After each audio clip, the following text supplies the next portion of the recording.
अस्सलाम वालेकुम नाज़रीन, प्रोग्राम एग्री बिज़नेस के साथ मैं हूं आपका मेज़बान जमशेद रिजवानी। नाज़रीन, बढ़ती हुई आबादी और ख़ुराक की ज़रूरियात एक बड़ा चैलेंज हैं और अगर देखा जाए तो गंदम ख़ुराक के हवाले से सबसे अहम जुज़्व है ख़ुराक का। पंजाब में और ख़ास तौर पर जो पंजाब में गंदम के हवाले से जो आइंदा सीज़न है उस हवाले से मुशावरत शुरू हो चुकी है और पॉलिसी को हतमी शक्ल दी जा रही है और इस सिलसिले में वफाकी और सूबाई वज़ीर भी हैं जो काफ़ी मुतहर्रिक हैं। लेकिन इस वक्त उस पॉलिसी के क्या जुज़्व हैं जिन पर ज़्यादा गौर किया जा रहा है और यही हमारे आज के प्रोग्राम का मौजू है। और हमें स्टूडियोज़ में ज्वाइन कर रहे हैं vice chancellor Zarai university professor doctor Asif Ali साहब। हमारे साथ साकिब अली अतील साहब मौजूद हैं जो जनूबी पंजाब के पहले सेक्रेटरी ज़राअत हैं और गंदम के हवाले से जो पॉलिसी की हतमी जो तश्कील है यकीनन उनके लिए एक बड़ा टास्क है और पहला बड़ा टास्क है। आसिफ मजीद साहब हैं जो ज़राअत पर और ज़राई इशूज़ पे गहरी नज़र रखते हैं और इसमें सबसे उनकी भी मुशावरत शामिल रहती है। तो आसिफ अली साहब, आपने पिछले हफ्ते अपनी यूनिवर्सिटी में एक अहम तमाम स्टेक होल्डर्स का मशावरती इजलास भी किया। आप क्या समझते हैं जो आइंदा सीज़न के लिए किन चीज़ों पर आप फोकस देखते हैं होना चाहिए? जी, औज़ुबिल्लाहि मिनश्शैतानिर्रजीम, बिस्मिल्लाहिर्रहमानिर्रहीम। Thank you very much sir. बड़े अहम मौजू पे आज आप प्रोग्राम कर रहे हैं। हमने एक कंसल्टेटिव सेशन किया था 26 सितंबर को, सैटरडे को, जिसमें हमारे federal minister food security and research के फ़खर इमाम साहब और जनाब हुसैन जानी गर्दीदी साहब जो हमारे पंजाब के मिनिस्टर हैं, उन्होंने शिरकत की और उसमें बाकी भी सारे स्टेक होल्डर्स बैठे। बड़ी कंप्रीहेंसिव डिस्कशन हुई और मैं हमारे जो साउथ पंजाब के पहले सेक्रेटरी, जैसे आपने अभी कहा, ये काइंड ऑफ प्रोएक्टिव थे and I would like to appreciate. इन्होंने कहा जी, इन्होंने खुद ऑफ़र किया कि मैं ना एक प्रेजेंटेशन वहाँ देना चाहता हूँ। तो सारी डिस्कशन फिर उस प्रेजेंटेशन पे, उसके अलावा भी मौजू ज़ेर बहस आए, लेकिन मेन चीज़ जो आई वो यही कि जी कॉटन का एक कैलेंडर होना चाहिए and this is what is called planning, that you plan ahead, किस टाइम पे क्या ऑपरेशन होने हैं, कैसे एरिया लगेगा, कैसे, ताकि जब तक टाइम लाइन्स ना हों, टारगेट्स ना हों, तो फिर वो कंसर्टेड एफर्ट्स हो नहीं सकती। तो ये जो मेन इन्होंने सोइंग टाइम का वो खुद ज़्यादा बेहतर अंदाज में आपके सामने एक्सप्लेन करेंगे, लेकिन मैं समझता हूँ कि जी जो ओवरऑल एक सेंसिटाइजेशन, एक रियलाइजेशन है। हमने शुक्र अल्हम्दुलिल्लाह पिछली दफ़ा भी पंजाब ने कॉटन तकरीबन टारगेट अपना मीट किया, 19 मिलियन टन से ज़्यादा हमने प्रोड्यूस की, लेकिन इस साल हम ज़्यादा विगर के साथ इसमें उठेंगे और मुझे एहसास है, ओवरऑल गवर्नमेंट को भी एहसास है कि जो पिछली दफ़ा in spite of the fact कि हमने काफ़ी अच्छी प्रोडक्शन हमारी आई, तकरीबन 26 मिलियन टन्स के करीब हमने प्रोड्यूस किया, लेकिन फिर भी हमें इंपोर्ट करनी पड़ी। तो हमें थोड़ी सी प्लानिंग हर पूरी वैल्यू चेन में भी करनी पड़ेगी, लेकिन every planning starts from the field कि यहाँ से हमने शुरू करना और बाकी जो वैल्यू चेन है उस हिसाब से चलेगी। तो ये सारे पहलू ज़रा डिस्कशन आए वहाँ पे और एक हमें एक कमिटमेंट नज़र आई कि यस इंशाल्लाह इस साल हम अपनी जो गंदम के सारे टारगेट्स हैं उससे अबव जाएंगे इंशाल्लाह। पिछली दफ़ा तो गंदम के टारगेट तकरीबन पूरे हुए थे, आप ये कह रहे हैं कि इस दफ़ा हम अबव जाएंगे, इतना एतमाद क्यों? ओके, पहली बात है कि पिछली दफ़ा टारगेट से हम थोड़ा सा लेस थे, तकरीबन पंजाब के हम सर्टनली तकरीबन 1-1.5 लाख टारगेट से कम थे, हमने टारगेट अचीव किया था। इस साल मुझे एनर्जी नज़र आ रही है। एक तो ये कि जब भी कोई क्राइसिस आता है ना, तो पूरी कौम में और एग्रीकल्चर में पर्टिकुलरली उस क्राइसिस को फाइट करना पाकिस्तानियों जैसा कोई करता नहीं है, तो ये क्राइसिस आया है। दूसरी बात ये कि जो कमिटमेंट है गवर्नमेंट की और जो रियलाइजेशन हुई इस क्राइसिस की वजह से, उसमें प्लानिंग प्रॉपर हो रही है कि हमने जो पैसे हम इंपोर्ट पे खर्च करते हैं, अगर वही पैसे हम अपने ज़िम्मेदार को दे दें तो प्रोडक्शन हमारी ज़िम्मेदार मेहनती है। यहाँ अल्लाह ताला ने हमारे रिसोर्सेज जो हैं वो इस हिसाब से दे रखे हैं। तो और पूरा कंपोनेंट इसमें कोई शक नहीं है, चाहे कोई भी हमारा इदारा है, चाहे वो रिसर्च है, एक्सटेंशन है, यूनिवर्सिटियाँ हैं, हमारे ज़िम्मेदार हैं, फार्मर्स हैं, सारे के सारे बड़ी मेहनत करते हैं। और in spite of the fact कि जी क्लाइमेट चेंज में, और हम देखते हैं कि जो हमारा गंदम का टाइम है ना जी, वो मिनिमम तकरीबन है 160 दिन में हम गंदम ग्रो करते हैं। सो उसमें आने के बावजूद इतनी प्रोडक्शन ले जाना, ये एक जो कंटिन्यूस एफर्ट्स हैं, लेकिन देर आर जो कुछ लोग ममालिक हैं जो हमसे ज़्यादा पर एकड़ यील्ड ले रहे हैं, उसमें मैनेजमेंट भी है, वैरायटी का भी रोल है, सो दोनों का कम्बिनेशन होता है। तो इस दफ़ा हमारे पास मटेरियल भी इंशाल्लाह ठीक है, कुछ प्लानिंग अच्छी है। मैं ये समझता हूँ कि जी हमने अगर रस्ट आई तो कैसे मैनेज करना है, टाइमली सो कैसे करना है, फिर एक प्रोक्योरमेंट का, और इस पर भी एक डिबेट है कि किस तरह करके हम इंसेंटिवाइज करें फार्मर्स को ताकि उसको अपनी प्रोड्यूस की सही रेट मिल सके। अच्छा, आपने बात की कि एनर्जी नज़र आ रही है इस दफ़ा, तो इसलिए आप पूरी उम्मीद हैं कि हम इस दफ़ा गंदम का जो भी हदफ होगा हम उसे ना सिर्फ पूरा करेंगे बल्कि हम शायद उससे ज़्यादा करेंगे। एक वजह लगता है आपको ऐसे कि साकिब अतील साहब क्योंकि नए सेक्रेटरी ज़राअत हैं, आपने सबसे पहले उनकी पहली प्रेजेंटेशन की तारीफ़ की और ख़ास तौर पे जो कैलेंडर इन्होंने डिस्कस किया उस मीटिंग में, उस पर बात हुई। साकिब साहब, क्या जहन में है? आप यकीनन आपके लिए एक बड़ा चैलेंज है, आपका अपना इलाका है, आपकी पहली बड़ी असाइनमेंट है इस एरिए में और पहले सेक्रेटरी ज़राअत, तो पहले ही बड़ा टास्क आपकी जो प्लानिंग का हिस्सा है, आपने कैलेंडर तरतीब दिया, उसका क्या फोकस उसमें आपने दिया और फिर आप ज़राअत में साउथ पंजाब में क्या देख रहे हैं? पहले मैं साउथ पंजाब की बात कर लूँ कि हमारे पास तकरीबन 16 मिलियन एकड़ के करीब एरिया है, जिसमें से अब ये फसलें मेन जो मतलब हम फसलें काश्त करते हैं इस सीज़न में, वो तकरीबन 11 मिलियन एकड़ के करीब है। जो वीट है, वीट हमारी 6 मिलियन एकड़ से थोड़ी ज़्यादा है जो ज़्यादा काश्त होती है, और ये रूटीन में चलती आ रही है। एरिया कम ज़्यादा होता रहता है डिफरेंट फैक्टर से। तो आप ये हम ये देख रहे थे कि पिछले, जैसे वो प्रेजेंटेशन की आप बात करें तो पिछले 10 सालों में ऑलमोस्ट सेम स्टेगनेंट वही रेशो आ रही है, कोई बहुत ज़्यादा जंप नज़र नहीं आता। कमी भी थोड़ी बहुत होती है तो इंक्रीज़ भी थोड़ी बहुत होती है। तो मेरे लिए ये था कि अभी आके देखा जाए कि ये सारा मतलब हम प्लान करते हैं तो हमारा एग्रीकल्चर डिपार्टमेंट क्या करता है। तो मुझे 2-3 बातें समझ आई। एक तो कि मेजर काम एग्रीकल्चर डिपार्टमेंट का ये कि लोग एडवाइस करना, लोगों को बताना, ग्रोअर्स को, फार्मर्स को, कि आपने कब क्या करना है। और हो ये रहा था कि ये सारी बातें जो वीट कैलेंडर की हम बात कर रहे हैं, ये सारी बातें कर रहे थे हमारे फील्ड ऑफिसर, हमारे मेज़र लास्ट ईयर पे कई सालों से आ रहे हैं, लेकिन वो इंटीग्रेटेड नहीं था आपस में, कोऑर्डिनेटेड नहीं था। मतलब एक ऑफिसर कुछ कह रहा है, दूसरा अगर कह रहा है लाजमी नहीं वही सेम बात कर रहा हो। इसी तरह फिर ग्रोअर के पास डिफरेंट मतलब उसके पास फोरम थे, कभी फर्टिलाइज़र वाले उसे मशवरा देते उसको फॉलो कर लिया, कभी किसी प्रोग्रेसिव फार्मर ने मशवरा दिया उसे फॉलो कर लिया, हमारे ज़राअत वालों ने दिया उसे फॉलो कर लिया। तो मेरे लिए ये था कि ये सारा इंटीग्रेटेड होना चाहिए। वैसे तो मैं इस हक़ में हूँ कि सारा जितना भी हमारा अदरवाइज़ भी रिसर्च यूनिवर्सिटी और हम सब लोगों को इंटीग्रेटेड प्रोग्राम देना चाहिए, लेकिन इसमें फिर आगे स्पेशली मैंने कैलेंडर बनना चाहिए जिसमें पूरी जनवरी पूरी एक्टिविटीज़ जब से ऑनवर्ड जब तक गंदम चलती है जो तमाम के तमाम रैकेट पे आएँ और उसमें हम देखें क्या लूप होल्स हैं, कहाँ हम इम्प्रूव कर सकते हैं। तो ये पिछले 4 हफ्ते हमने इस पर वर्क किया, बहुत ज़्यादा तमाम डिपार्टमेंट्स हैं। ख़ास तौर पर रिसर्च हमारा भावलपुर में अदारा है इस पर गंदम पे जो कर रहा है, एक्सटेंशन ने किया, उसके अलावा यूनिवर्सिटी से हमने हेल्प बहुत ज़्यादा डॉक्टर साहब से और प्रोफेसर से ली। तो अल्टीमेटली जब हम एक नतीजे पे पहुंच गए कि ये स्टेप्स हैं और इनको हमने टाइमली किन टाइम लाइन्स पे करना है वो भी सारे हमने कर लिए। फिर हमने फैसलाबाद जो चीफ साइंटिस्ट है उनको भेजा कि इसमें आप भी अपनी इनपुट दें, क्योंकि बड़ा का पहली दफ़ा करने जा रहे हैं, कभी वीट कैलेंडर नहीं बना तो हम इसे इम्प्लीमेंट करने जा रहे हैं। तो उन्होंने खैर अपनी इनपुट जो भी वैल्यूएबल दी वो हमने सारी करके आज ही हमने नोटिफाई इसे कर दिया है। तो दैट इज़ फर्स्ट टाइम। और इसमें बहुत सारी बातें हैं जो मतलब हम समझेंगे कि जो किसान तक पहुँचेगी। हमने इसमें 2 काम किए, इसमें उर्दू में भी जारी किए, इंग्लिश में भी जारी किए, ताकि हर शख्स जहाँ तक भी पहुँचे, अगर इंग्लिश समझता है फार्मर, बहुत से हमारे पढ़े लिखे फार्मर हैं वो इंग्लिश में पढ़ के उसे पढ़ लें, उर्दू समझते उर्दू पढ़ लें। मेन मकसद ये कम्युनिकेट हो जाए हमारा मैसेज एग्रीकल्चर डिपार्टमेंट का या यूनिवर्सिटी की रिसर्च का या हमारे रिसर्च फील्ड का कि भाई ये टाइम स्लॉट्स है, इनमें आप सोइंग करेंगे। मसलन फॉर एग्जांपल अब ये अमूमन हमारे ज़िम्मेदारों को पता नहीं होता, ग्रोअर्स को, बेस्ट टाइम क्या। हमें जो सारे लास्ट ईयर के एक्सपेरिमेंट से समझ आया, जो स्टडी से समझ आया, वो ये था कि अगर 1 नवंबर से 30 नवंबर के दरमियान काश्त कर लेंगे तो उसमें आप बीमारियों से आपकी गंदम बच जाएगी, इसका यील्ड बढ़ने का ज़्यादा इम्कान होंगे जो तजर्बा सामने आए सर, और इसके अलावा इसका जो 160 डेज़ का वो कहते हैं पीरियड भी सफिशेंटली पूरा हो जाएगा। अगर आप इसे लेट लेके जाएंगे, जितना लेट नवंबर के बाद लेके जाएंगे उतना ही ये प्रोन टू डिजीज़ होगा, उतना ही इसकी यील्ड कम होनी शुरू हो जाएगी।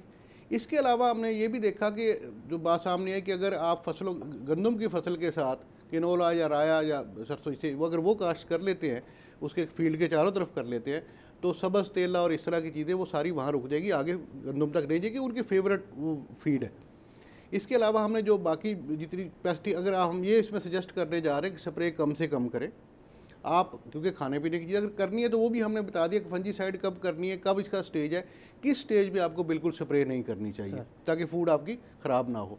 तो ये सारे स्टेप्स इसमें लिख के कोऑर्डिनेट करके ये आगे चला दिए गए, और इंशाल्लाह इसके साथ साथ हमने इसका एक्शन प्लान बना लिया और वो भी सर्कुलेट आज कर दिया गया। तो ये है सारा जी बीट प्लान हमारा। अच्छा आसिफ जी सब, जैसे वाइस चांसलर साहब ने बात की, सेक्रेटरी ज़राअत उन्होंने बात की, प्राइवेट सेक्टर किस हद तक इन सारी चीज़ों को देख रहा है और किस हद तक सपोर्टिव है? आप समझते हैं कि इस पॉलिसी में आपका जो इनपुट है उसे कंसीडर किया गया है? बिस्मिल्लाहिर्रहमानिर्रहीम। अल्लाह ताला खैरियत रखे जी। पहली मीटिंग है वीट का, एक पाकिस्तान के लिए एक सबसे बड़ा चैलेंज वीट है इस वक्त। मुल्क की जो इकानमी और बाकी जो खासकर 22 करोड़ आबादी है उसको स्टेपल फूड यही है, उसके अलावा कोई ऑप्शन नहीं है। तो हमारी तो ख्वाहिश अल्लाह करे 30 मिलियन टन पाकिस्तान की प्रोडक्शन होनी चाहिए, अभी तो 25-26 के करीब होती है। तो ये एक बहुत बड़ा चैलेंज है।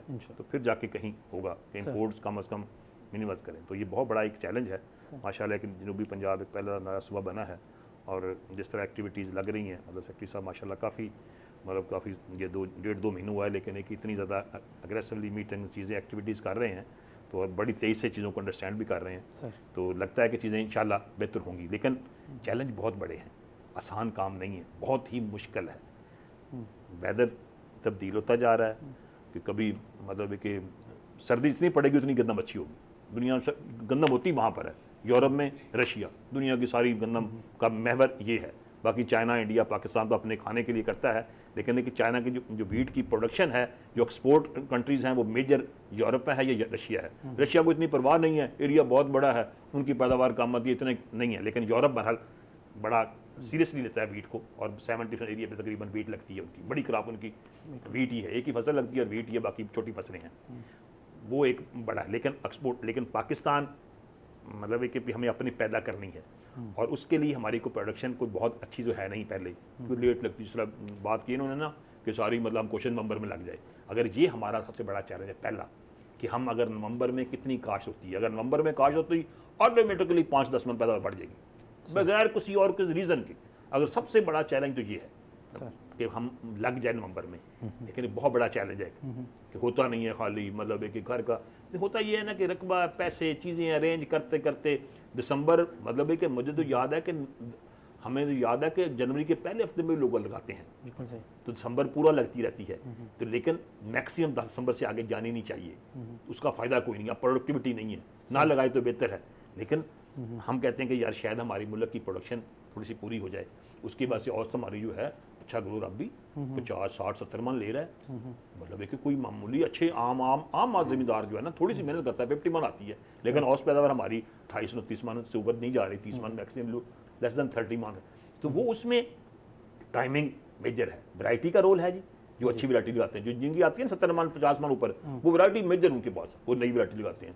जिस तरह आज भी बात थी, मीटिंग थी, माशा इन्होंने सीट की, आज वीट के लिए मीटिंग रखी हुई थी आज भी प्राइवेट सेक्टर के साथ कि जी सेक्रेटरी साहब ने, तो उसमें मतलब है कि सीड का जो है अभी तक 20% की बात हो रही थी, सिर्फ सर्टिफाइड सीड है, मतलब फार्मर घर का रखता है। तो ये एक बहुत बड़ा चैलेंज है कि अभी हमारे चैलेंज बहुत बड़े हैं, ये वैरायटी नई नहीं है, रस्ट आ गई है 2 साल से, सर्दी बढ़ी है तो रस्ट आ गई, रस्ट आती नहीं थी कभी, सर्दी इतनी होती नहीं थी, ये 4-5 साल से सर्दी बढ़ी है तो रस्ट एक मेजर इशू बन गया। और रस्ट की मैनेजमेंट के लिए नंबर 1 तो वैरायटी है, वैरायटी रेजिस्टेंस आएंगे तो बात होगी।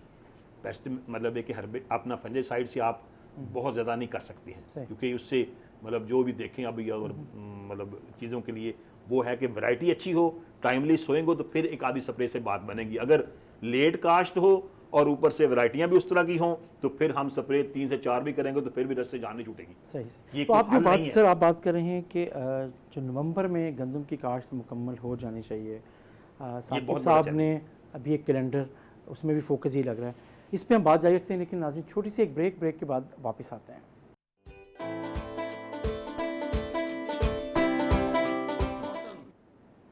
वेलकम बैक नाज़रीन, हम बात कर रहे हैं गंदम का आइंदा सीज़न, और ब्रेक पे जाने से पहले आसिफ मजीद साहब ने और सेक्रेटरी ज़राअत साकिब साहब ने बात की कि गंदम नवंबर में काश्त हो जानी चाहिए, तुम्हारी फ़ी एकड़ पैदावार में और इजाफा हो सकता है।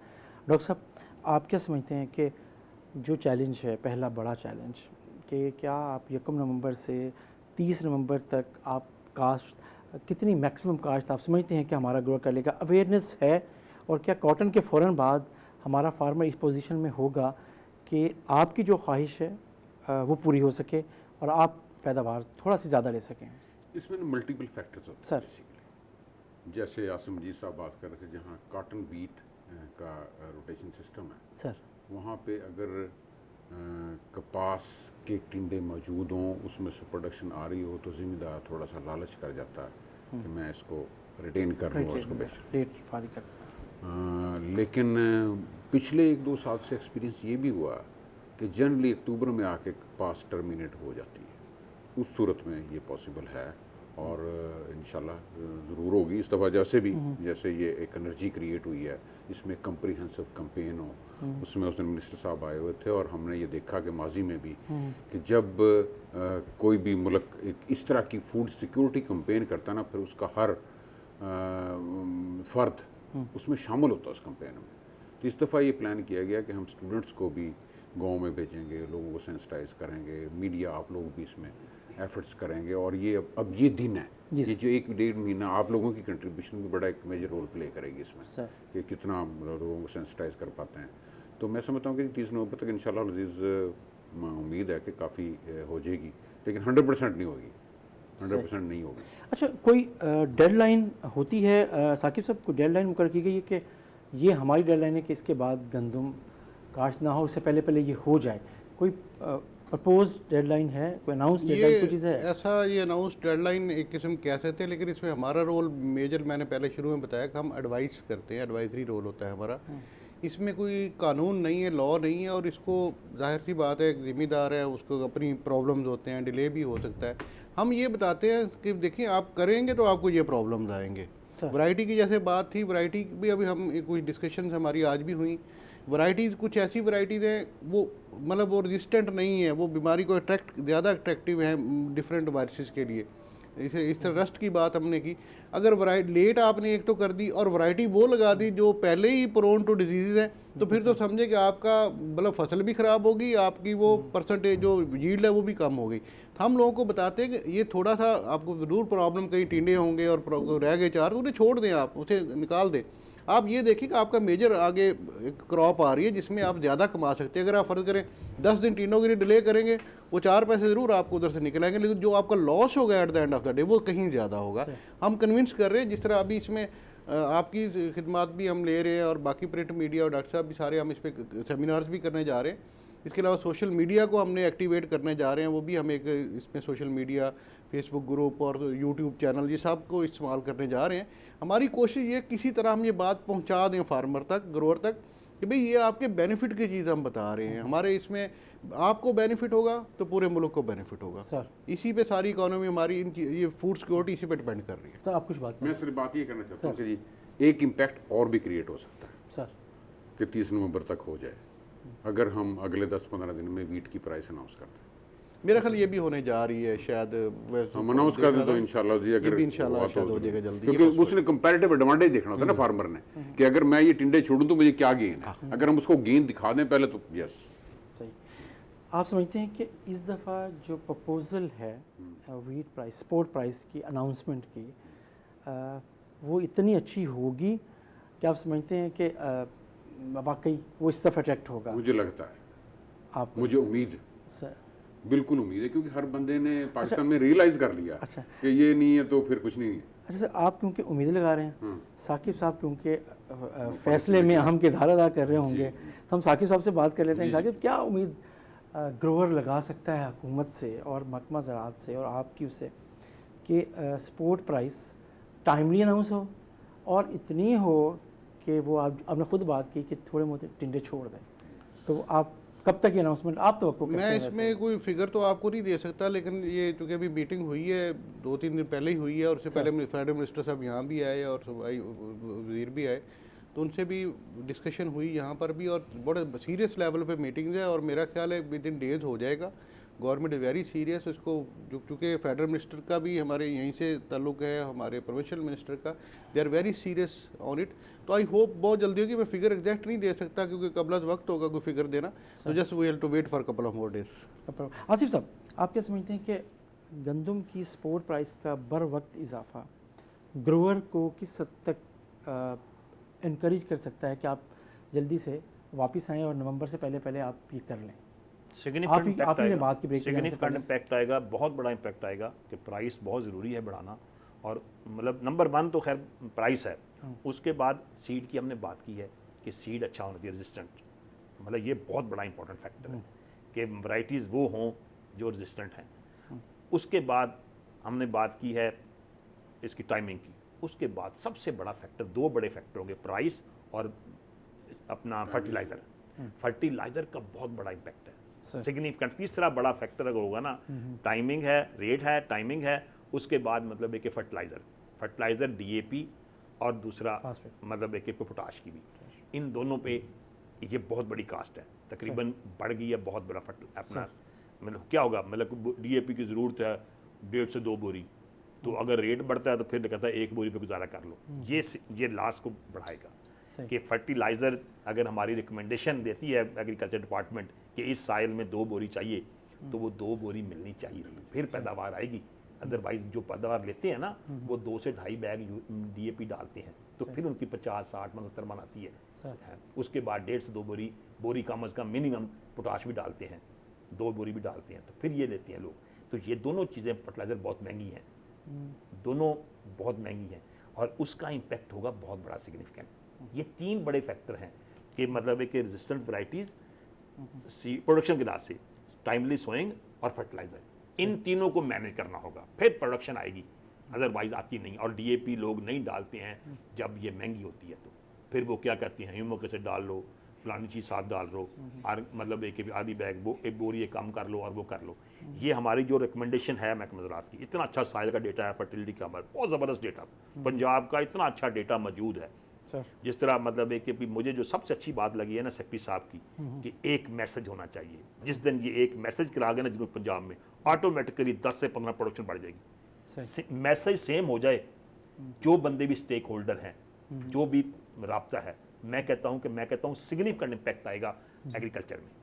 एक छोटा सा फैक्टर है लेकिन बहुत बड़ा फैक्टर है, इसका इम्पैक्ट बहुत बड़ा है कि ये ना हर बंदा यहाँ एक्सपर्ट है, हर बंदा ज़राअत अफसर, फील्ड असिस्टेंट लेके प्राइवेट सेक्टर अपने आप को समझता है मुझसे बेहतर नहीं जानता। फार्मर कहता है मुझसे बेहतर किसी को नहीं पता, प्राइवेट सेक्टर का मुझसे बेहतर किसी को नहीं पता। एग्रीकल्चर वाला, एग्रीकल्चर अफसर क्या फील्ड असिस्टेंट कहता है नहीं नहीं ऐसे ही मारते, इनको क्या पता, मेरे ज़राअत अफसर को मुझे बड़ा पता है। ये सबसे खतरनाक है, ये सबसे बड़ी बुराई है। हम कहते हैं कि हम डिसाइड कर लें, जो मैसेज डिसाइड कर लें उस पर टॉप टू बॉटम इम्प्लीमेंट होना चाहिए। अगर ये हम इम्प्लीमेंट करते हैं ना, हर एरिया की डिफरेंट रिकमेंडेशन होगी, क्योंकि इतना अच्छा साइंटिफिक का डेटा मौजूद है ना, उसको हमने प्रॉपर यूटिलाइज नहीं कर पा रहे।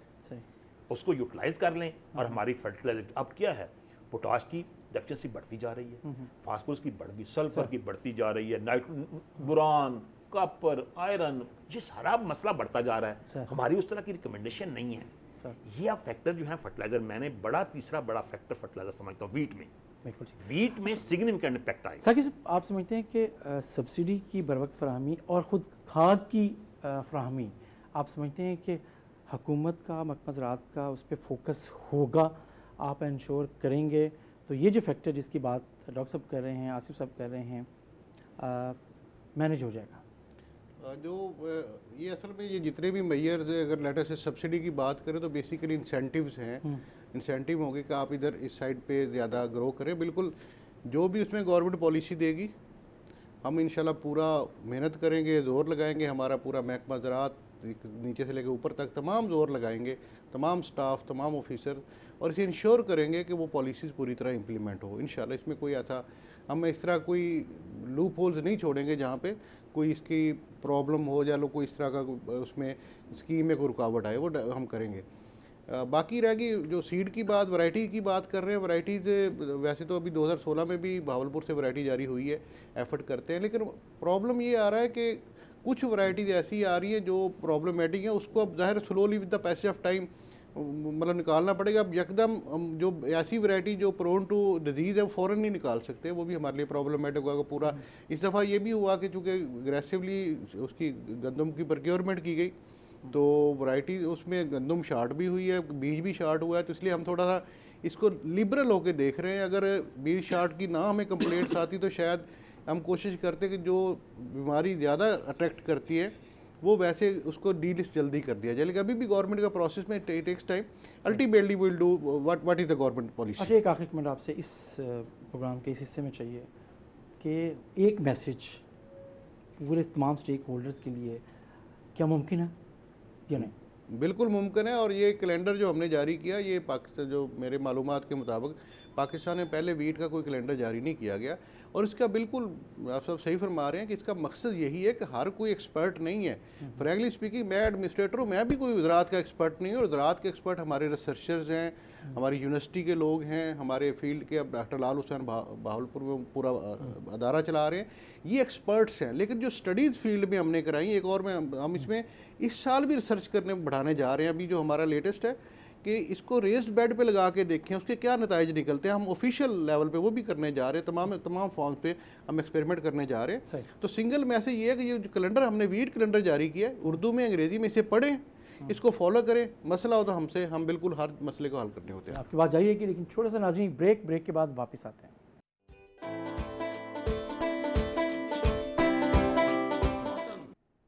वेलकम बैक नाज़रीन। हम बात कर रहे हैं गंदम के आइंदा सीज़न की। तो डॉक्टर आसिफ साहब, जो नई वैराइटीज़ की बात हुई कि जल्दी से हम दे भी नहीं सकते और हमारी ज़रूरत भी है, काश्तकार की ज़रूरत है, और सर्टिफाइड सीड भी अवेलेबल सिर्फ 20% है, जैसे आसिफ मजीद साहब बता रहे हैं। हमारे जो रिसर्च के इंस्टीट्यूट्स हैं, आप क्या समझते हैं कि नई वैराइटीज़ की ज़रूरत है? 80 तो वैराइटीज़ इस वक्त कहीं ना कहीं अब तक की रिसर्च इंस्टीट्यूट्स की कोई ना कहीं नज़र आती हैं, लेकिन नई वैराइटीज़ पे काम हो रहा है, आप समझते हैं? और फी एकड़ पैदावार आप समझते हैं कि और इम्प्रूव हो सकती है? नई वैराइटीज़ के स्टेटस क्या लगता है आपको? जी, थैंक यू वेरी मच। बड़ा अहम सवाल है सर। क्योंकि सीड सबसे बेसिक इनपुट है किसी भी प्रोडक्शन सिस्टम में। और मैं समझता हूँ कि वीट की प्रोडक्टिविटी इन्हांसमेंट में पाकिस्तान के वीट ब्रीडर्स का नाम ना लेना ये बड़ी ज़्यादती होगी। जो ग्रीन रेवोल्यूशन आया, बिल्कुल सही, उसको हम वर्ल्ड ने उसको नाम बोरलाग के नाम लगाया in the form of Nobel peace prize sir. लेकिन मैं समझता हूँ उसी लेवल के जो साइंसदान थे हमारे यहाँ पे, बाजवा साहब, ऐसे कुरैशी साहब, उसकी सबसे, अगर आप वो वर्ल्ड सिनेरियो में देखेंगे ना, वीट को पाकिस्तान एक सिग्निफिकेंट प्लेस रखता है। Although we are 7th in wheat production, लेकिन in terms of innovations in wheat breeding या रस्ट ब्रीडिंग में पाकिस्तान का नाम अच्छी जगह मौजूद है। जब उसके बाद से फिर यील्ड तकरीबन जो है ना स्टैगनेंट है, जो क्वांटम जंप नहीं, जिसको कहते हैं क्वांटम जंप नहीं आया। बिल्कुल सही। फिर हम मैनेज करते रहे मुख्तलिफ को, जी डिजीज़ रेजिस्टेंस, रस्ट रेजिस्टेंस, और उसके लिए फिर वैराइटीज़ को रिप्लेस करना पड़ता है। बिल्कुल सही। सो वैरायटी का एक रोल, और फिर दूसरा प्रोडक्शन सिस्टम का, जिसमें खाद की बात हुई, टाइमली सोइंग की बात हुई, प्रोक्योरमेंट की बात हुई, ये सारे सिस्टम मौजूद हैं। अब अगला जो दुनिया सिनेरियो देख रही है कि जो सीड के अंदर आएगा, जिसको हम क्वांटम जंप कह सकते हैं, एक सस्टेनेबिलिटी कह सकते हैं, एक जो वीट का भी, और गवर्नमेंट ऑफ पंजाब ने भी, मेरे शायद पाकिस्तान लेवल पर भी है कि सीड रिप्लेसमेंट का एक प्रोग्राम शुरू किया हुआ है कि जो नई वैराइटीज़ हैं, जो रस्ट रेजिस्टेंस हैं, उन पे गवर्नमेंट सब्सिडाइज्ड सीड लोगों को देती है ताकि वो पुराना सीड वो छोड़ दें और नया सीड वो लगाएं। तो सीड रिप्लेसमेंट का बेस्ट सिस्टम जो है ना, वो इनहेरेंट, उसको कहते हैं हाइब्रिड्स। हाइब्रिड्स के जैसे मकई है, हाइब्रिड है आपकी 100 मन से ऊपर जनरली ज़िम्मेदार ले रहे होंगे और तकरीबन एक ही जैसी ले रहे होंगे, क्रॉप भी एक जैसी नज़र आएगी। इस तरह करके अब हाइब्रिड राइस भी मौजूद है, सनफ्लावर मौजूद है। वीट में हाइब्रिड्स इनहेरेंटली, उसकी शायद ज़रूरत नहीं थी, उसमें खुद से इतनी पोटेंशियल थी। लेकिन अब दुनिया क्वांटम जंप के लिए, एक सस्टेनेबिलिटी के लिए, वीट प्रोडक्टिविटी में मेजर ब्रेक थ्रू के लिए हाइब्रिड सिस्टम की तरफ मूव करने जा रही है। सही। और हम भी शुक्र अल्हम्दुलिल्लाह उस रेस में दुनिया से पीछे नहीं है, हम भी उनके बराबर चल रहे हैं। तो जब मल्टीनेशनल कंपनियां को हाइब्रिड सीड देंगी तो इंशाल्लाह हम भी यहाँ पे दे देंगे। So there are hopes, and again I would like to acknowledge, particularly अगर पाकिस्तान में ब्रीडिंग में किसी क्रॉप में सक्सेस है, ज़्यादा सक्सेस है वो वीट है। आप जो बात कर रहे हैं, अगर हम देखें तो वैरायटी के हवाले से बात हो रही है, तो गंदम पर जो रिसर्च के इंस्टीट्यूट आपने बहावलपुर के इदारे की साकिब साहब बात की, कितना एक आगे है? आपने कहा डॉक्टर साहब बात करते हैं कि दुनिया मल्टीनेशनल की तरफ हमें देखना पड़ेगा, हमारे अपने इदारे इस पोजीशन में हैं कि वो कोई ऐसी वैरायटी इंट्रोड्यूस करवा सकें फ्यूचर में, तो सपोर्ट गवर्नमेंट की, एग्रीकल्चर डिपार्टमेंट की, आपकी सब क्या होगी? बात डॉक्टर साहब से बिल्कुल एग्री अभी करना पड़ रहा है मौजूदा हालात में, लेकिन इसमें हमने अभी जो देख रहे हैं, इवन डॉक्टर साहब के अपने इंस्टीट्यूट में भी या ज़री यूनिवर्सिटी में हम देखते हैं, यहाँ पर भी जीन्स पर काम हो रहा है, जेनेटिक उस पर रिप्लेसमेंट पे काम हो रहा है, but that need some time. मतलब जिस तरह क्विकली अगर विद इन 3-4 ईयर आप चाहेंगे तो हम शायद ना कर सकें, लेकिन जो भी एफर्ट है, बल्कि डॉक्टर साहब से डिस्कस भी हुआ कि इस अदारे को मज़ीद मजबूत बनाया जाए, हम बाकी रिसोर्सेज भी लगाएंगे कि कम अज़ कम ये जो जीन्स पर काम है, जेनेटिक रिप्लेसमेंट, वो देखें कहाँ तक कर सकते हैं। लेकिन फ़िलहाल 3-4 साल तक मैं नहीं समझता, पूरा रिसोर्सेज भी लगा दें तो हमारे रिसर्चर इतनी जल्दी कोई चीज़ नहीं ले आएँ। अलबत्ता ये ज़रूर होगा कि इन 3-4 साल में एफ़र्ट किया जाए तो उसके बाद कोई बेहतर रिज़ल्ट निकला है। फौरी तौर पे अगर क्वांटम जंप की बात करेंगे तो नेचुरली इंटरनेशनल इदारों पर डिपेंड करना पड़ेगा कि वो क्या कर रहे हैं। सही। आसिफ साहब, आप समझते हैं कि बात हो रही थी तो गंदम की फसल के लिए जोनिंग अभी कंसीडर होती है या हो रही है, उसका कोई फ़ायदा वाकई इसमें होगा? देखें, जिस तरह आपने बताया ना, काटन जोनिंग, तो वीट के लिए तो जोनिंग इतना बड़ा इशू नहीं है, बीट का जोनिंग का इशू नहीं है, बाकी क्रॉप्स के लिए इशू है। बीट तो कोई ऐसा इशू नहीं है। बीट का मैंने जो बात की है ना, टाइम ऑफ सोइंग है, वैरायटी है और फर्टिलाइजर है, ये 3 चीज़ों के अलावा कुछ नहीं है। ये 3 बड़े फैक्टर हैं। फर्टिलाइजर आम से ले सकते हैं, सबसे आसान, कोई इतना मुश्किल काम नहीं है, लेकिन प्रोडक्टिविटी की बात हो रही है ना, कि प्रोडक्टिविटी नहीं हो रही, खर्चे एक्सपेंसेस बहुत इंक्रीज करते जा रहे हैं। फर्टिलाइजर की अभी जो बात कर रहे हैं बहुत महंगी होती जा रही है, डीएपी खासकर, पोटाश, ये 2 का इम्पैक्ट बहुत है। यूरिया तो हम पहले ऑलरेडी बड़ा इस्तेमाल कर रहे हैं, क्योंकि यूरिया हम इस्तेमाल कैसे करते हैं, स्ट्रेस मैनेजमेंट के लिए। देखते हैं हमारे पास पानी भी कम है, हमारे पास सॉइल फर्टिलिटी भी बड़ी, ऑर्गेनिक मैटर कम है, उसको करने के लिए हमने यूरिया डालते रहते हैं। यूरिया ग्रीनिंग इफेक्ट देता है। लेकिन खुद एक और ये भी इशू है कि आप गैर मुतवाज़न इस्तेमाल है खाद का, बिल्कुल, वो खुद एक इशू है, बहुत बड़ा। तो उसको कैसे आप डिस्करेज कर सकते हैं? मैं वही कहता हूँ ना, हमें पोटाश के लिए एक्टिविटी बहुत बड़ी करनी होगी। पोटाश का इस्तेमाल ना होने के बराबर है, इसमें बीट में भी है। मैं तो बैलेंस फर्टिलाइजर का इस्तेमाल मैं समझता हूँ कि एक हम टाइम ऑफ सोइंग पे कर दें। हम अगर 10 दिसंबर तक भी सोइंग कर लेते हैं ना, तो बड़ी ज़बरदस्त बात है। नवंबर की बात करें, 10 दिसंबर भी बड़ा आइडियल है। उसके बाद फर्टिलाइजर की रिकमेंडेशन बड़ी क्लियर, नीचे डालनी है 7 डीएपी डालनी है 7 ही, 7 मतलब वो और डीएपी, ये 2 चीज़ें होनी है उसी वक्त, या मैक्सिमम पहले पानी पे, उसके बाद होती नहीं है फास्फोरस की अंबर। तो अब ये जो है उस वक्त अवेलेबिलिटी, टाइमली और रेट, ये ठीक हो कि लोग डालें।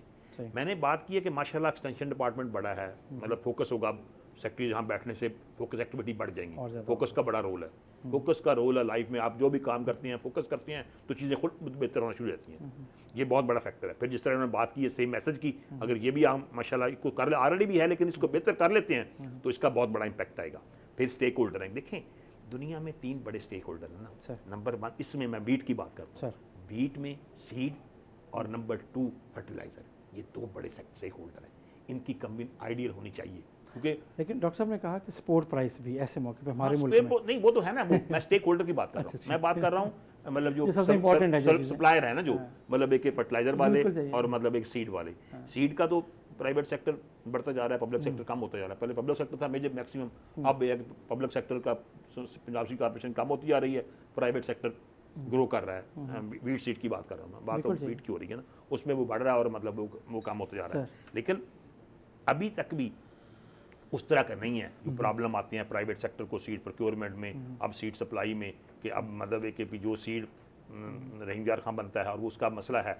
लेकिन मैं कहता हूँ कि ये फर्टिलाइज़र का इम्पैक्ट बहुत बड़ा होगा। फिर उसके बाद आनी है रस्ट। अब 2-3 सालों से रस्ट का मसला बना है कि रस्ट, लेकिन सर्दी आ रही है ना, सर्दी बढ़ती जा रही है, पहले होती नहीं थी। अब कभी आप देखते हैं ना, हमारे ठट्ठा बदीन या लोअर सिंध में पैदावार 25-30 मन से ऊपर बढ़ती नहीं थी। अब सर्दी बढ़ी है वहाँ भी, तो वहाँ पर भी 40 मन, 35 मन, 50 मन आ रही है।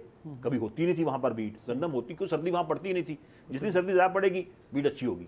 यहाँ पंजाब तो आइडियल मौसम बन गया बीट के लिए, लेकिन उस तरह हमने जंप नहीं ले सके जितना लेना चाहिए। उतनी पैदावार हमारी नहीं बढ़ी है जिस तरह बढ़नी चाहिए। उसमें बहरहाल मैं कहता हूँ कि कंबाइन एफर्ट्स होंगी, सबका मिल के होगा तो फिर चीज़ें बेहतर होंगी। अदरवाइज ये टाइम ऑफ सोइंग की बात है ना, क्योंकि हमारी रीच नहीं है, स्मॉल फार्मर बढ़ता जा रहा है, रीच एक्सटेंशन इतना बड़ा नहीं है कि सारे लोगों को सर्विस दे सके। अब मतलब है कि पूरा ये सारे स्टेक होल्डर मिल के करेंगे तो चीज़ें बेहतर होंगी। यूनिवर्सिटी की इन्वॉल्वमेंट है कि हमारे पास बड़ा सोर्सेज है, डीजी खान में कॉलेज है, मतलब एक बुरेवाला में कैंपस है, मतलब भावलपुर में है, फैसला मुल्तान में 2 यूनिवर्सिटीज़ हैं, इनका बड़ा कंट्रीब्यूशन होगा फ्यूचर में एग्रीकल्चर की डेवलपमेंट में। इनको इन्वॉल्व करना चाहिए और ये बहुत बड़ा रोल प्ले कर सकते हैं। सही, अच्छा, बहुत बड़ा रोल प्ले कर सकते हैं। सर एक और, गंदम की हार्वेस्टिंग का जो टेक्निक्स हैं, इसको ये भी थोड़ा सा कोई इजाफा कर सकती हैं, या इसको हम शायद बस जो चल रही हैं ठीक है? नहीं, हाँ, इसकी ज़रूरत है। है हम जो कंबाइंड हार्वेस्ट, और इसमें बड़ा रेवोल्यूशन आया सर। रेवोल्यूशन ये है कि हम ट्रेडिशनली गंदम को काटना, उसको गाड़ना और उसको उड़ाना, एक कि हमारे इलाके का वसेब का एक तरीक़ाकार था। फिर थ्रेशर ने आगे एक ट्रांसफॉर्मेशन लाई और अब कंबाइंड हार्वेस्टर। वो कंबाइंड हार्वेस्टर जो हम यूज़ कर रहे हैं वो जनरली यूज्ड इनएफिशिएंट हार्वेस्टर्स हैं जिसमें वेस्टेज है। तो हमें ज़रूर इस पे इन्वेस्टमेंट की ज़रूरत है कि हम जो ज़्यादा एफिशिएंट हार्वेस्टर्स हैं वो लेके आएँ। लेकिन एक बात जो है ना, सारे सिनेरियो में शायद कहीं मिस हो रही है, खाद की बात हुई, बिल्कुल ठीक है, लेकिन जो वो खाद डालता है ज़मींदार, और छोटे ज़मींदार की बात है, क्या उसके पास पैसे हैं कि वो खाद डाल पाए? तो जो क्रेडिट है ना, वो भी एक बड़ी मेजर इनपुट होती है जो बैंक एग्रीकल्चर बैंक, उसको भी देखना चाहिए गौर से। मतलब उसके माली सपोर्ट की सतह होगी। एक तो आसान तरीका होता है हुकूमत के पास, वो सपोर्ट प्राइस अनाउंस कर दे, उस उम्मीद के सहारे वो कर्ज शर्ज लेके कुछ ना कुछ करके लगा रहता है। ऐसे ही डॉक्टर आपने तो ये बात की, लेकिन सर सीड प्रोडक्शन के हवाले से गवर्नमेंट सेक्टर, खासकर सीड कॉर्पोरेशन का रोल बहुत महदूद होता जा रहा है। जैसे आसिफ ने बात की, प्राइवेट सेक्टर कंट्रीब्यूट ज़्यादा कर रहा है, तो आप समझते हैं कि सीड प्रोडक्शन और फिर उसकी डिस्ट्रीब्यूशन पर कोई नए सिरे से इस इलाके में काम करने की ज़रूरत है, या उसे इम्प्रूव करने की ज़रूरत है? हाँ, बिल्कुल ज़रूरत है इसमें, बल्कि अभी आज हमारी मीटिंग भी थी, उसमें प्राइवेट हमारा पूरा सेक्टर के लोग थे, उसमें हमारा सीड कॉर्पोरेशन के लोग भी थे। इसमें मैं समझता हूँ कि हमारा जो एरिया जो साउथ पंजाब का है, ये बहुत बड़ा सीड प्रोड्यूसर है। 80% सीड तो आपका इसी इलाके से पैदा होता है, और सारा जनरल आम रूटीन के हालात में यहाँ कंज्यूम नहीं होता, वो मोस्टली सीड जो है सिंध चला जाता है। लेकिन स्टिल ये बात बिल्कुल दुरुस्त है कि हमारे सीड जो सीड कॉर्पोरेशन है, जो प्रोडक्शन है, उसमें भी कोई एवोल्यूशनरी चेंजेस की ज़रूरत है। नए अभी एमडी उसमें आए, आज उनसे मेरी बात भी हो रही थी, तो वेरी गुड जेंटलमैन और वेरी कॉम्पिटेंट ऑफिसर। इसी मौजू पे बात हो रही थी कि आप कोई ऐसा प्लान करें जिसके ज़रिए इसको हम रेवोल्यूशनाइज करें। बेशक इसमें मैं ज़ाती तौर पे मैं ये समझता हूँ कि गवर्नमेंट का बहुत ज़्यादा रोल मतलब होना भी नहीं चाहिए, जनरली प्राइवेट सेक्टर को ही आगे बढ़ के करना है अल्टीमेटली। लेकिन एक जिसे कहते हैं ना कि एक टार्च बेयरिंग रोल ज़रूर होना चाहिए सीड कॉर्पोरेशन का, तो we are working on that. Hopefully इस सीजन में कुछ कर गुजरेंगे, लेकिन उनके बिल्कुल से मेरी बातचीत है, इस पर हम काम करने जा रहे हैं। अच्छा आसिफ साहब, अब हम बात करें तो आमतौर पर एक कहा जाता है कि कपास की वजह से गंदम लेट हो जाती है, क्या ऐसी भी तजवीज़ है कि कपास अगर खड़ी भी है थोड़ी सी, उसमें गंदम की काश्त का अमल शुरू किया जाए? ऐसी कोई तजवीज़ साइंटिस्ट देख रहे हैं, रिसर्चर्स देख रहे हैं, कहीं कंसीडरेबल है ये? बिल्कुल ऐसी मैंने शायद ऐसी बात कर दी नहीं, ये एक बड़ा मेजर क्वेश्चन है। हाँ। पहले तो मैं आप बात हूँ, आप सीड की बात कर रहे थे, सीड कॉर्पोरेशन की, उसमें बड़ा क्लियर एक इंडिकेशन है सर कि हम जब ब्रीडर किसी वैरायटी को ब्रीड करता है ना इस वक्त, तो उसकी हम कहते हैं कि पोटेंशियल यील्ड जो है ना वो वीट की 98 मन, और जो प्रोग्रेसिव फार्मर है वो 60 मन लेता है। नेशनल हमारी एवरेज है ना वो 30 से थोड़ी सी कम। सो कितना ह्यूज डिफरेंस है। अगर हम वो 30 को उठा के 60 वाले के करीब थोड़ा सा कर लेना, एक मेजर इम्पैक्ट क्रिएट हो जाएगा। और ये आता है, यानी वैरायटी वही है जो 98 वाली है, उसका पोटेंशियल मैं आपको बता रहा हूँ, और उसी वैरायटी से हम 30 मन ले रहे हैं। बिल्कुल सही। उसको अगर हम वो सीड की स्टीवर्डशिप को, जो सीड कॉर्पोरेशन का रोल बता रहे हैं, और जो सीड सप्लाई चेन बता रहे हैं, जिसको हम सीड रिप्लेसमेंट की बात कर रहे हैं, अगर उसको इम्प्रूव कर लिया जाए तो बड़ा अमेज है। लेकिन ये सवाल आपने दूसरा बड़ा अहम उठाया, और इस पर बड़ी एक थॉरो थिंकिंग की ज़रूरत है। हम हर बंदा रियलाइज़ कर रहा है, रोज़ बात कर रहा है कि क्लाइमेट चेंज हो रही है, क्लाइमेट चेंज हो रही है, क्या करें क्या करें। सिर्फ अकेली variety resistance breed against climate सही, फाइन, मसलन क्लाइमेट में मुख्तलिफ फैक्टर्स हैं ना, बिल्कुल सही। क्लाइमेट से हर चीज़ चेंज हो रही है, बिल्कुल सही, वाटर की अवेलेबिलिटी चेंज हो जाएगी, टेम्परेचर की चेंज हो जाएगी, उसके डिग्री डेज चेंज हो जाएंगे, उसके पैथोजेंस चेंज होंगे, उसका डिजीज़ पैटर्न चेंज होगा, उसके इंसेक्ट चेंज होंगे, तो सारे कुछ पे इम्पैक्ट है। इसमें ना हमें वो जो कैलेंडर की बात ये कर रहे हैं ना, उसको हमें जोन वाइज अलग अलग कैलेंडर बनाने पड़ेंगे और अलग क्रॉप इकोलॉजी बनानी पड़ेगी। सही, जैसे अगर ये हमारा रीजन, अगर हमने कॉटन को सस्टेन करना है तो हमें डिफाइन करना पड़ेगा कि ये जोन जो है इसमें अर्ली कॉटन लगा दी जाए और उस डेट को कट हार्वेस्ट डेट हो, वेले से वीट लगा दी जाए और वो हो जाए, सही, ठीक है जी। या जल्दी से जो अर्ली लग जाता है, हमारा ऑयल सीड लग जाता है, ऑयल सीड भी तो हम इंपोर्ट कर रहे हैं ना, कि जी उस पर हम कैनोला लगा लें और वो रोटेशन ले आए कुछ एरिया सही, में। और जहाँ पे हमने जो वीट लगानी है वहाँ पे हम नॉर्मल सीजन में लगाएं और उसको साथ लेके आगे चल सकें। तीसरी बात आपने बात की कि टेक्नोलॉजी की, कि जी जैसे रेस बेस्ट की भी बात हुई है, तो उसी देयर आर मॉडर्नाइजेशन, और ये कोई नई बात नहीं है, कई लोग ऐसे कर रहे हैं, बिल्कुल सही, लेकिन वो जो best of the best production है ना, वो इसमें चलेगी नहीं। उसमें ये यहाँ it is a compromise compromise जो चीज़ें कि हम उसमें थोड़ा गेन कर लेते हैं कि हम वेले से उसको वीट को लगा लेते हैं, लेकिन 100% अगर आप कहें तो वो थोड़ा मुश्किल है। अच्छा, लास्ट कमेंट, अच्छा इसमें आपका थोड़ा- आपका लास्ट थोड़ा कमेंट, सा क्योंकि हमारा प्रोग्राम खत्म हो रहा है, इजाफा- लास्ट कमेंट ही चाहिए होगा आपका, आप जो भी कहना चाहें। अब इनकी बात को किस हद तक देखते हैं? मैं बिल्कुल ये बल्कि एग्री करूँगा, बल्कि हम इसमें काम कर रहे हैं ऑलरेडी। सर, ये कॉटन का हमने तीनों डिवीजन्स के लिए अलग कैलेंडर जारी करने जा रहे हैं। एक तो ये बात है, उनके उसमें यूनिवर्सिटी की इनपुट भी हमने ली है, बाकी रिसर्च की, क्योंकि तीनों का एनवायरनमेंट डिफरेंट है एक दूसरे से, क्लोज होते हुए भी हमारे लिए तक डिफरेंट है। मुल्तान डिफरेंट है, भावलपुर डीरा डिफरेंट है। दूसरा मैकेनाइजेशन की बात की, बिल्कुल उसमें जो हार्वेस्टिंग टेक्निक्स में बेहतरी की ज़रूरत है, उसके लिए एमरी हमारा एक अदारा है, उसको हम इंशाल्लाह एक प्रोजेक्ट इन लाइन है, जैसे अप्रूव होता है 500 मिलियन प्लस का है, जिसमें यूनिवर्सिटी भी शेयर होल्डर है, फैसलाबाद यूनिवर्सिटी भी शेयर होल्डर है। इस अदारे को हम खड़ा करने जा रहे हैं, तो होपफुली जैसे भी होता है तो आपको इंशाल्लाह बहुत चेंज नज़र आएगा, रेवोल्यूशन नज़र आएगा, हार्वेस्टिंग में भी आएगा और मैकेनाइजेशन में भी आएगा। सर बहुत शुक्रिया साकिब अतील साहब, आपने हमें ज्वाइन किया और पहली दफ़ा हमारे प्रोग्राम में आए। आसिफ मजीद साहब, आपका बहुत शुक्रिया, आप प्रोग्राम में शरीक हुए। प्रोफेसर डॉक्टर आसिफ अली साहब, आप हमें रहनुमाई करते रहते हैं हमारे नाज़रीन को, आपका बहुत शुक्रिया।